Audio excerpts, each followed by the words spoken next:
একটা সময় ভেবেছিলাম খুব সহজভাবে জীবনটা কাটিয়ে দিব। যদি খাবার খাই তাও কেউ জানবে না, আর যদি না খেয়ে থাকি তাহলেও কেউ জানবে না। আর এখন পরিস্থিতি আমাকে কোথায় এনে দাঁড় করিয়ে দিল।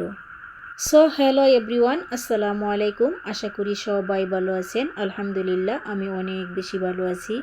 আজকে সারাদিন আমি কোথায় যাব, কি করব, সব কিছু আজকের ভিডিওতে আমি শেয়ার করব ইনশাল্লাহ। যত ধরনের কাজ করি আর যত পেরেশানিতেই থাকি, তার মধ্যেও কিন্তু একটা আনন্দ থাকে। মাঝে মধ্যে হয় না যে মনটা কিন্তু অনেক ভালো হয়, আবার মাঝে মধ্যে দেখবেন কোনো কারণ ছাড়াই মনটা কিন্তু অনেক খারাপ থাকে। আজকে আমার মনটা ভালো থাকার হয়তো কোনো না কোনো কারণ আছে।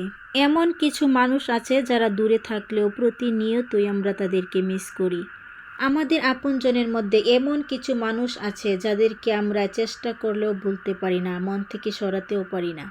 হয়তোবা দেখবেন কোনো না কোনো এক কারণে অনেক দূরে থাকে, আমাদের সাথে সব সময় দেখাও হয় না, কথাও হয় না। বড় অদ্ভুত কি জানেন, সব সময় মনের মধ্যে থাকে, কখনো ভোলাও যায় না তাদেরকে। খুব তাড়াতাড়ি ইনশাল্লাহ দেখা হবে আমাদের সেই আপনজনের সাথে। আমার ছাদের মধ্যে কিছু শাক হয়ে গেছে, আর সেই শাকগুলো উঠিয়ে তারপর কিন্তু কেটে ধুয়ে নিলাম। অনেকগুলো কাজ আজকে আমার হাতে, সবগুলো কাজ হাতে নিয়ে ঘর থেকে বের হয়ে গেলাম। সম্পূর্ণ কাজ শেষ করে যেন ভালোভাবে আমি ঘরে ফিরতে পারি সেই প্রত্যাশায়। একটা মানুষকে যখন ঘরে বাইরে বাচ্চা সামলানো, সংসার সামলানো, সব দিক সামলিয়ে তারপর পরিবারটা ঠিক রাখতে হয়, সেই মানুষটার যে কতটা কষ্ট হয় সেটা শুধু সেই জানে। এমন কিছু পরিস্থিতির মধ্যে আমরা কোনো না কোনো সময় পড়ি যে আমাদের সব দিকে সামলাতে হয়, চেষ্টা করলেও আমরা কিন্তু সেগুলো বাদ দিতে পারি না।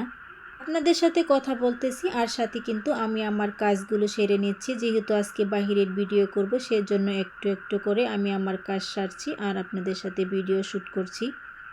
এক এক করে আমি আমার সবগুলো কাজ সেরে নিচ্ছি। আমরা যত ধরনের পরিশ্রম আর কষ্টই করি না কেন, সব পরিশ্রমের পিছনেই কিন্তু আমাদের কোনো না কোনো স্বার্থ থাকে। তবে আমাদের পরিশ্রমটা যেন সৎ পথে হয়, সঠিক পথে হয়। শপিং মলে আসছি দেখেই কিন্তু বুঝতে পারছেন যে আমার কিছু কেনাকাটা ছিল, আর সেখান থেকে আমি কিছু কেনাকাটা করে নিলাম। তারপর চলে আসলাম একটি ফুলের দোকানে। এখানে দেখছি ভালো কোনো ফুল পাওয়া যায় কিনা। ফুলের দোকান দেখেই বোঝা যাচ্ছে এখানে ফুল কেনা হবে না আমাদের। তারপর আমার অন্য আরও কিছু বাজার ছিল, সেগুলো টুকিটাকি করে নিচ্ছি। মাঝে মধ্যে আমার এমন মনে হয় আমি কি বাড়ির বউ নাকি চাকরানি। আবার মাঝে মধ্যে ভাবি আমি কেন চাকরানি হতে যাব, আমি হয়েছি মহারানী। পরিস্থিতি যেমনই হোক মানিয়ে নিলে আর মেনে নিলেই জীবনটা সুন্দর হয়। আমি তো মনে করি জীবনে সুখী হতে গেলে অভিযোগ করা ছেড়ে দিতে হবে।